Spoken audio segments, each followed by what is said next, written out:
Hello दोस्तों, जय हिंद। This is Amita. Welcome to study with Anuraj.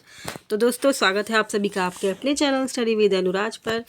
तो जैसे कि आप जानते हैं कि हम एनसीईआरटी समरी बुक समरी कर रहे हैं और जिसमें हमने सिक्स क्लास की हिस्ट्री की बुक कंप्लीट कर ली है और हम आगे बढ़ रहे हैं अपने पॉलिटी के चैप्टर्स को कंप्लीट करते हुए, जिसमें आज हम सिक्स क्लास की पॉलिटी का 6 चैप्टर की बुक समरी देखेंगे। तो चलिए बिना किसी देरी के स्टार्ट करते हैं फिर।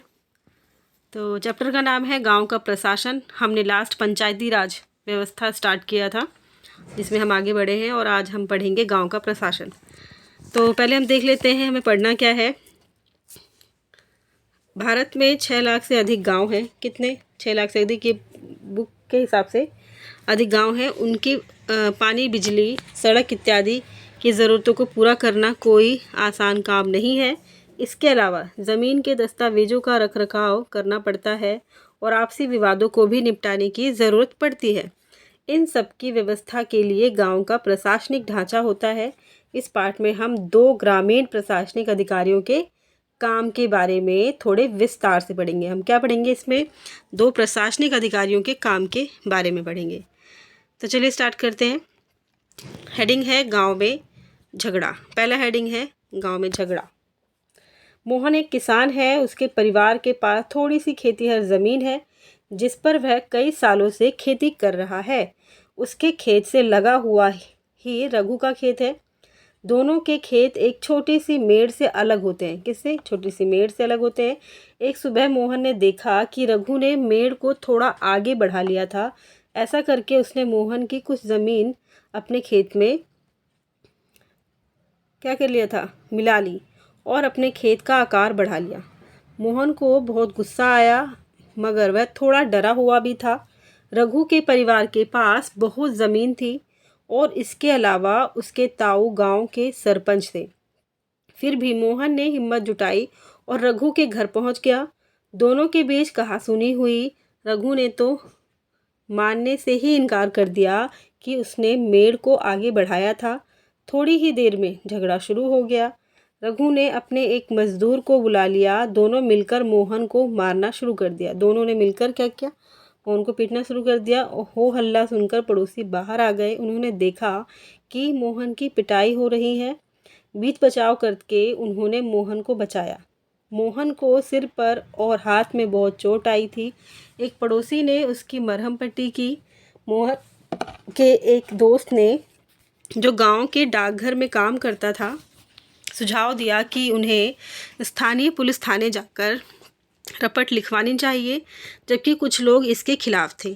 उनको लग रहा था कि बहुत सारा पैसा बर्बाद हो जाएगा और नतीजा कुछ नहीं निकलेगा, जो कि व्यवस्था का एक डर है। कुछ लोगों ने कहा कि रघु के परिवार वाले तो पहले ही पुलिस थाने पहुंच चुके होंगे।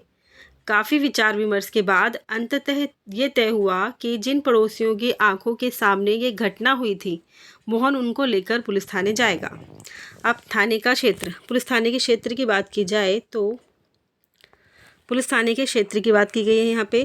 थाने के रास्ते में एक पड़ोसी ने पूछा, क्यों ना हम थोड़ा और पैसा खर्च करके शहर के बड़े थाने चलें। मोहन ने समझाया कि बात पैसे की नहीं है, हम इसी थाने में अपना मामला दर्ज करवा सकते हैं, क्योंकि हमारा गांव इसी के कार्य क्षेत्र में आता है। कार्य क्षेत्र का मतलब क्या है? तो हर पुलिस थाने का एक कार्य क्षेत्र होता है जो उसके नियंत्रण में रहता है। पुलिस थाने का क्या होता है? अपना एक कार्य क्षेत्र होता है जो कि उसके नियंत्रण में ही आता है। लोग उस क्षेत्र में हुई चोरी, दुर्घटना, मारपीट, झगड़े इत्यादि की रपट उसी थाने में लिखवा सकते हैं। यह वहाँ के थानेदार की जिम्मेदारी होती है कि वह लोगों से घटना के बारे में पूछताछ करे, जांच पड़ताल करे और अपने क्षेत्र के अंदर के मामलों पर कार्रवाई करे। अब पुलिस थाने में होने वाले काम को देख लेते हैं। पुलिस थाने में होने वाले काम। जब सब लोग पुलिस थाने पहुंचे तो मोहन थानेदार के पास गया और उसने पूरा मामला बताया। उसने ये भी बताया कि वह अपनी शिकायत लिखित रूप में देना चाहता है। थानेदार ने बड़ी बेरुखी से कहा कि उसके पास छोटी छोटी शिकायतों की जांच पड़ताल का समय नहीं है। मोहन ने अपने घाव भी दिखाए, लेकिन थानेदार पर कोई असर नहीं हुआ। मोहन हैरान था कि उसकी शिकायत आखिर दर्ज क्यों नहीं की जा रही थी। मोहन बाहर गया और अपने पड़ोसियों को बुलाकर अंदर ले आया। पड़ोसियों ने थानेदार को समझाया कि मोहन को उनकी आंखों के सामने पीटा गया है। अगर वे उसे ना बचाते तो उसे बहुत ही गंभीर चोटें आती। उन्होंने मामला दर्ज करने पर जोर दिया। अंततः थानेदार राजी हो गया। उसने मोहन को अपनी शिकायत लिखकर देने को कहा। थानेदार ने वादा किया कि अगले दिन एक हवलदार घटना की जांच पड़ताल के लिए उनके यहाँ पहुँचेगा। आगे देखते हैं राजस्व विभाग का काम। हमने देखा कि पुलिस थाने में जो भी हुआ उसे ये तो बच्चों के लिए है कि नाटक के रूप में समझाए। तो हमने पुलिस थाने में क्या काम होते हैं, क्या होने चाहिए, ये देखा। आगे हम देखेंगे राजस्व विभाग का अपना क्या काम होता है। राजस्व विभाग वैसे होता क्या है। आपने पढ़ा कि मोहन और रघु में खेत की मेड़ को लेकर के ज़बरदस्त लड़ाई हुई। क्या ऐसा कोई तरीका नहीं था जिससे वह अपना मामला शांतिपूर्वक सुलझा लेते। क्या कोई ऐसे अभिलेख यानी रिकॉर्ड होते हैं जिनसे ये पता चल जाए कि गांव में किसके पास कौन सी ज़मीन है। चलिए पता करते हैं कि ये कैसे किया जा सकता है। कहानी में कैसे किया जा सकता है। ज़मीन को नापना और उसका रिकॉर्ड रखना पटवारी का मुख्य काम होता है। गांव में जो पटवारी होते हैं उनका काम होता है ज़मीन को नापना और उनका रिकॉर्ड रखना। अलग अलग राज्यों में इनको अलग अलग नाम से जाना जाता है। इनके अलग राज्यों में अलग अलग नाम हो सकते हैं। कहीं इनको पटवारी बोल सकते हैं, कहीं लेखपाल, कहीं कर्मचारी, तो कहीं ग्रामीण अधिकारी, तो कहीं कानूनगो भी इनको ही बोलते हैं। यानी कि पटवारी, लेखपाल, कर्मचारी, ग्रामीण अधिकारी और कानूनगो, ये सब पटवारी के ही नाम हैं। तो हम यहाँ पैमाना ज़मीन के लेखा जोखा लिखने वाले कर्मचारी के लिए पटवारी शब्द का इस्तेमाल कर रहे हैं। प्रत्येक पटवारी कुछ गाँवों के लिए गांवों के लिए जिम्मेदार होता है। यानी कि प्रत्येक जो पटवारी है कुछ गांवों के लिए जिम्मेदार होता है। अगले प्रश्नपत्रिका नक्शे और उसके अनुसार बने खसरे यानी रजिस्टर के विवरण को देखिए। ये पीछे है, अभी हम देखेंगे। ये पटवारी द्वारा रखा गया गांव के लोगों की ज़मीन के रिकॉर्ड का एक हिस्सा है। आमतौर पर क्या होता है, पटवारियों के पास खेत नापने के लिए एक अलग तरीके होते हैं। कई जगहों पर वह एक लंबी लोहे की जंजीर का इस्तेमाल करते हैं जिसे ज़रीब कहते हैं। कई जगहों पर वो लंबे लोहे की जंजीर का इस्तेमाल करते हैं खेत को नापने के लिए, जिसको हम कहते हैं ज़रीब। ऊपर दी गई कहानी में पटवारी मोहन और रघु के खेतों को नाप कर यह देख सकता था कि वह गांव के नक्शे से मेल खाता है या नहीं। ठीक है, तो अगर वह नक्शे से मेल नहीं खाता तो उसको पता चल जाता है कि मेड़ खिसका कर खेत की सीमा को बदली गई है। पटवारी किसानों से भूमि कर भी इकट्ठा करता है और सरकार को अपने क्षेत्र में उगने वाले फसलों के बारे में जानकारी देता है। क्या करता है पटवारी किसानों की जो भूमि है उसमें कर इकट्ठा करते हैं और सरकार को अपने जो क्षेत्र में उगने वाली फसल हैं उसके बारे में जानकारी देते हैं। ये काम वह अपने रिकॉर्डों के अनुसार करते हैं, आधार पर करते हैं। आगे देखते हैं। ये है खसरा कहलाने वाले इस रिकॉर्ड में पटवारी ने नीचे दिए गए ज़मीन के नक्शे के मुताबिक सूचनाएं भरी होती हैं जिससे उनको पता चलता है किसकी कितनी ज़मीन है। ठीक, नेक्स्ट है। किसानों को अक्सर अपने खेत के नक्शे और रिकॉर्ड की ज़रूरत पड़ती है। इसके लिए उनको कुछ शुल्क देना पड़ता है। किसानों को अक्सर क्या होता है, अपने खेत के नक्शे और रिकॉर्ड की ज़रूरत पड़ती है, इसीलिए उनको शुल्क देना पड़ता है। किसानों को उसकी नकल पाने का अधिकार है। हालांकि कई बार उनको ये रिकॉर्ड आसानी से नहीं मिलते। लोगों को इसको हासिल करने में कई मुश्किलों का सामना करना पड़ता है। कई राज्यों में ये सारे रिकॉर्ड कंप्यूटर में डालकर पंचायत के दफ्तर में रख दिए गए हैं ताकि वे आसानी से लोगों को उपलब्ध हो सकें और नई सूचनाओं के अनुसार नियमित रूप से दुरुस्त होते रहें। आपको क्या लगता है कि किसानों को इस रिकॉर्ड की ज़रूरत कब पड़ती होगी? नीचे दी गई स्थितियों को पढ़िए और उन मामलों को पहचानिए जिनमें ज़मीन के रिकॉर्ड अनिवार्य होते हैं। ये भी बताइए कि वे किस लिए ज़रूरी हैं। एक किसान दूसरे किसान से ज़मीन खरीदना चाहता हो तब, एक किसान अपनी फसल दूसरे को बेचना चाहता हो तब, या फिर एक किसान को अपनी ज़मीन में कुआं खोदने के लिए बैंक से कर्ज चाहिए तब, या फिर एक किसान अपने खेतों के लिए खाद खरीदना चाहता हो। लास्ट है, किसान अपनी ज़मीन अपने बेटे और बेटियों के नाम करना चाहता हो तो कब ये रिकॉर्ड चाहिए होते हैं।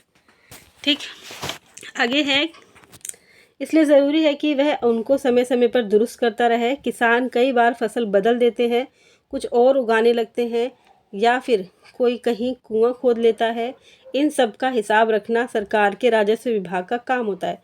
राजस्व विभाग का यही काम होता है, इन सब चीज़ों का लेखा जोखा रखे। इस विभाग के वरिष्ठ लोग इस काम का निरीक्षण करते हैं। भारत में सभी राज्य जिलों में बटे हुए हैं।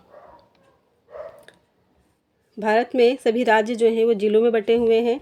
ज़मीन से जुड़े मामलों की व्यवस्था के लिए इन जिलों को और भी छोटे खंडों में बांट दिया जाता है।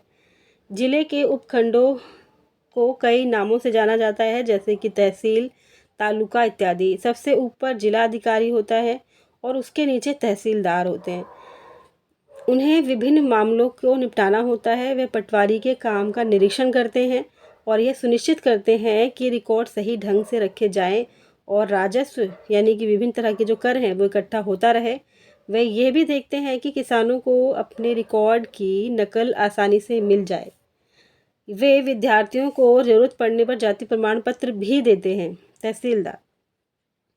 ठीक है, आगे देखिए, आगे है तहसीलदार के दफ्तर में ज़मीन से जुड़े विवाद के मामले भी सुने जाते हैं। अब तहसीलदार के दफ्तर में ही क्या होगा, जो ज़मीन के विवाद होते हैं उनके मामले भी सुने जाते हैं।